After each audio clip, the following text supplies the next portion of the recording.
Hey folks, Coach Ben here with AthleesCoaching, and my last video I talked about take two in terms of my road to Spartan Training, Spartan Racing. It's something I have never done before, but have been interested in doing.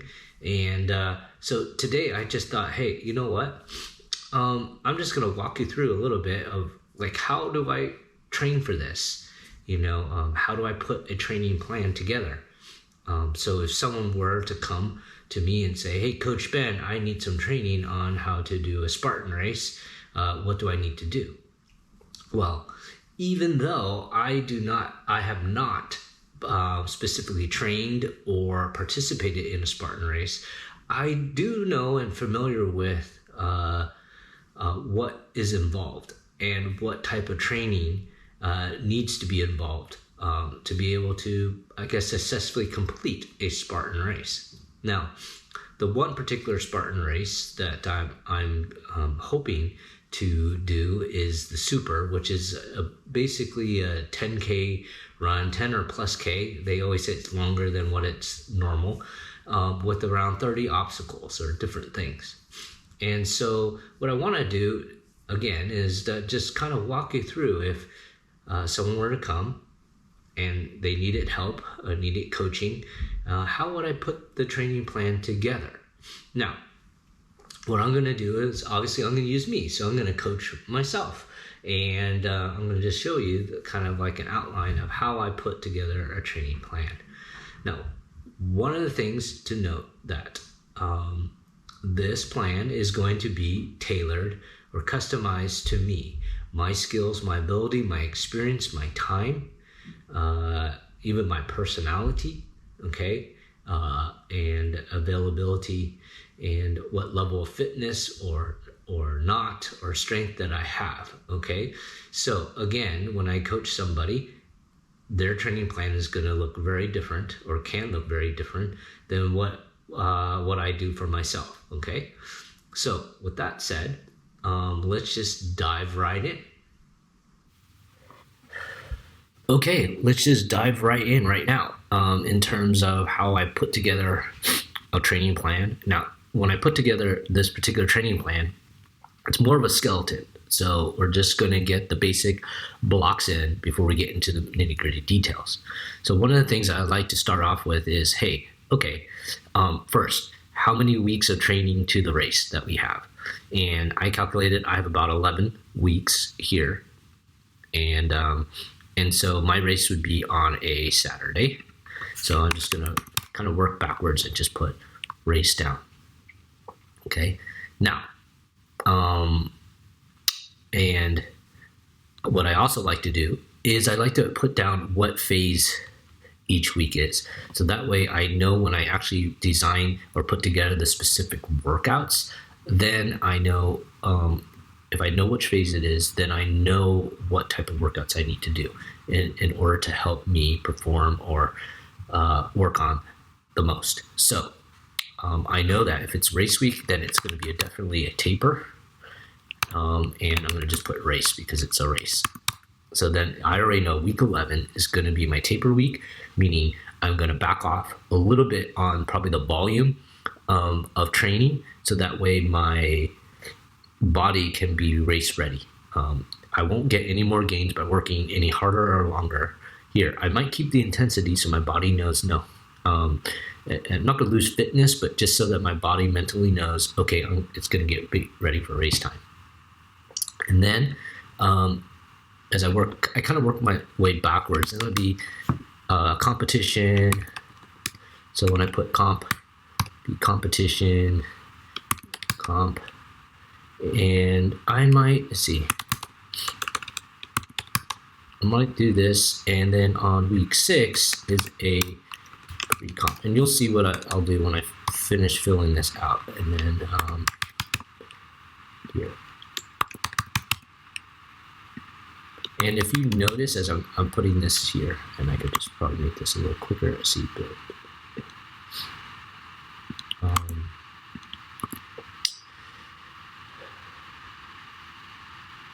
yeah, okay, and then the first week is going to be a base phase.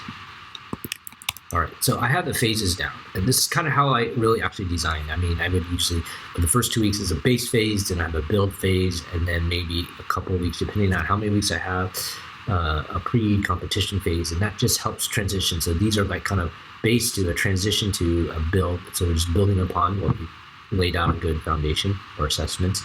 And then I'll go into the comp phase here is kind of more specific. I'm gearing up. I'm testing out, maybe I'm running at close to race level, doing those workouts, trying to develop how quickly I can do those things, because I should have the strength to be able to do that, maybe work on more technical things, so forth like that. As I mentioned, the base phase, probably the first week, I'm just going to put here, is probably going to be like an assessment, just to test to see where I am. And maybe the pre-comp, I might have another just assessment, just to gauge how my fitness is going, okay? And then obviously the next assessment would be here, race time. So let's now kind of outline what I'll work out, what type of, I guess, training I'm going to be doing for each week. Now Mondays, knowing again, every athlete is going to be different. Every person is going to be different. So for me, I have to look at my availability, how my experience, my current fitness, as well as my previous history of sports or fitness. Have I been consistently training before I'm doing this? If I have I not been training for a month or two? Makes a difference of how I put this together. And again, availability. How often can I train? What days of the week can I train? What time of the day is the best for me to train? How many hours can I put in each day or each week? So those are all the things that I look at, or I ask all the athletes I work with, all the clients I work with, even myself, because I believe it's important to make sure that my life doesn't fit into the training. It's the training that fits into my life, because I have a life. I have work, I have family, I have other things. I can't be training all the time. It would be nice, but I can't. The reality is I can't. So with that said, Mondays, I like to start each week with a Monday. Okay, and as you can see here, I have a workout A, workout B. And that signifies I might have 2 workouts in one day. Might.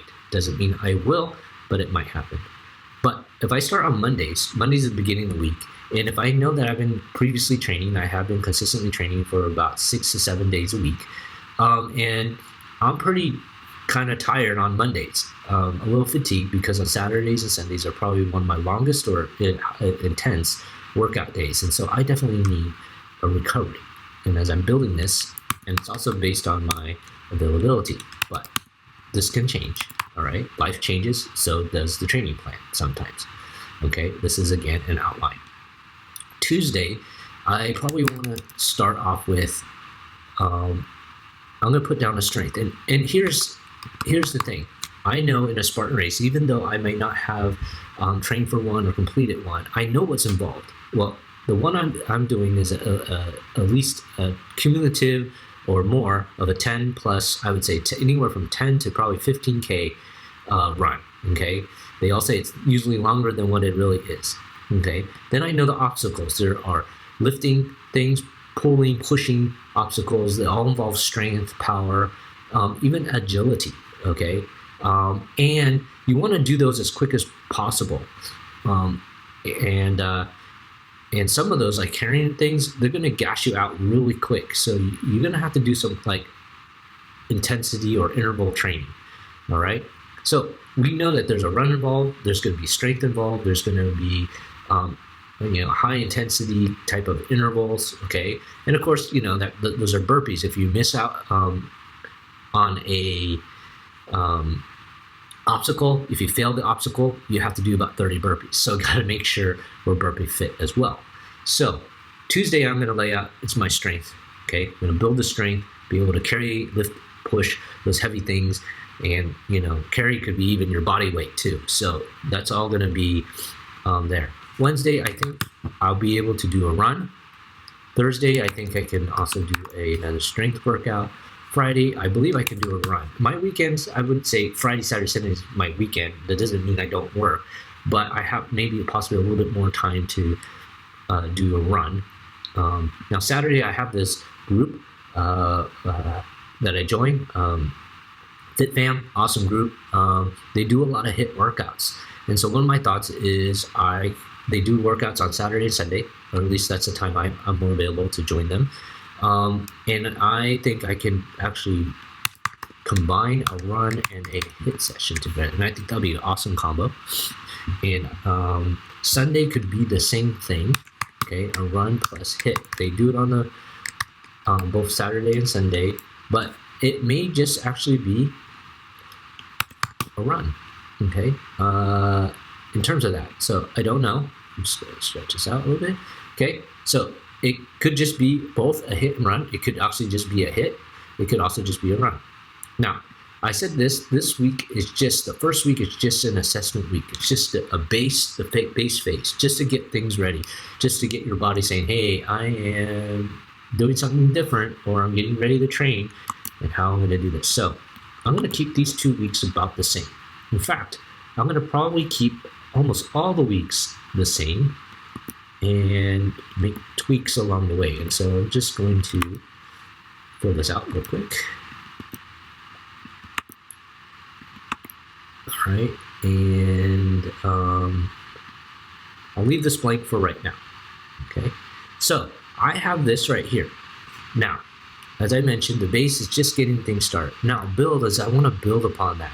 So I know that there's some things that are going to be involved. So I probably want to add another strength or another HIIT component. And the HIIT component could be, practicing burpees, doing one set. So if my availability is like around an hour a day, maybe an hour 15 minutes, then I might do, let's just say, an hour run or 45-minute run, and then in the afternoon, or I might do another workout, strength, but that might only be like 15, maybe 20 minutes at the most. And so I'll probably add another strength, okay, but it'll be more specific to something. It's just not going to be the same thing as Tuesday per se. And I want to add another HIIT workout. All right. And again, that could be just working on burpees. And so I probably want to keep that. Actually, I'm going to switch this. I'm going to put the HIIT here. And the reason is I don't want to have two HIITs back to back. That might not be the best. So I am going to put this one as strength. Okay. And so in the build phase, I'm going to keep going. And again, this is just a roadmap. It's not saying this is what's going to happen. Now, I'm going to put this as an italicized here. And the reason is this week we're going to enter the pre-comp. And so I might be doing an assessment here.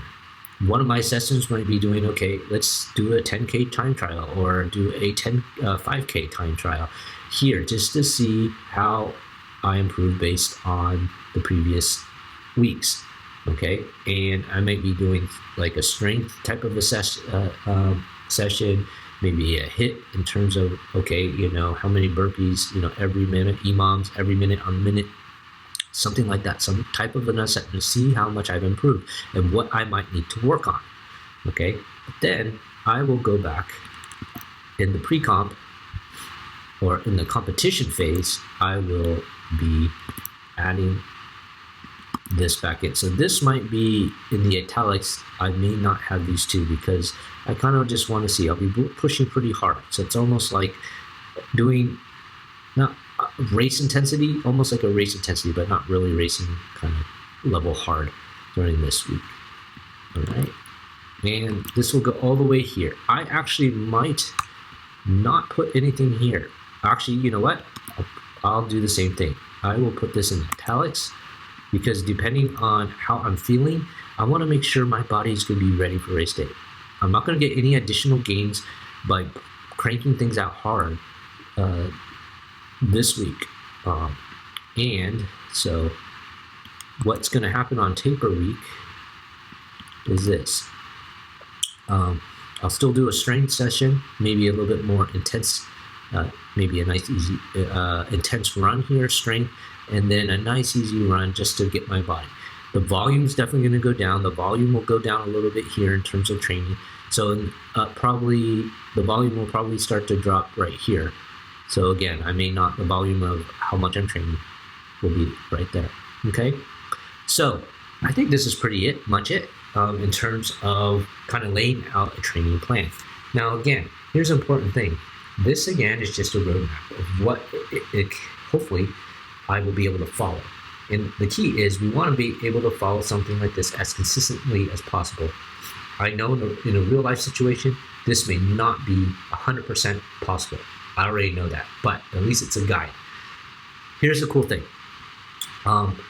There are studies show, and maybe you heard this before, but I believe if you can get at least 80% consistency of doing all the workouts each week, or the workouts, 80% of the workouts that are scheduled, you're going to do really well. It's rare that everyone can get 100% of the workouts in, okay? And if you can get at least 70 to 80%, you're going to be really well. If you get over 50%, you're still going to do well, but maybe not as well as you wanted, but you're still going to do well, okay? You might surprise yourself. So the key here is to try to put out a plan that you're going to be the most consistent and most confident in being able to do. And I'm confident, I believe I'll be able to do this. So that's it. That's kind of, in a nutshell, what I do to lay out someone's plan, a training plan, whether it's a running race or like a 5K to a marathon, or a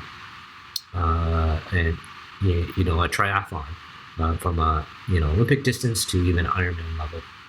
Hopefully this was helpful for you. Kind of gives you an idea of kind of how I put things together. And I'll see you in the next video.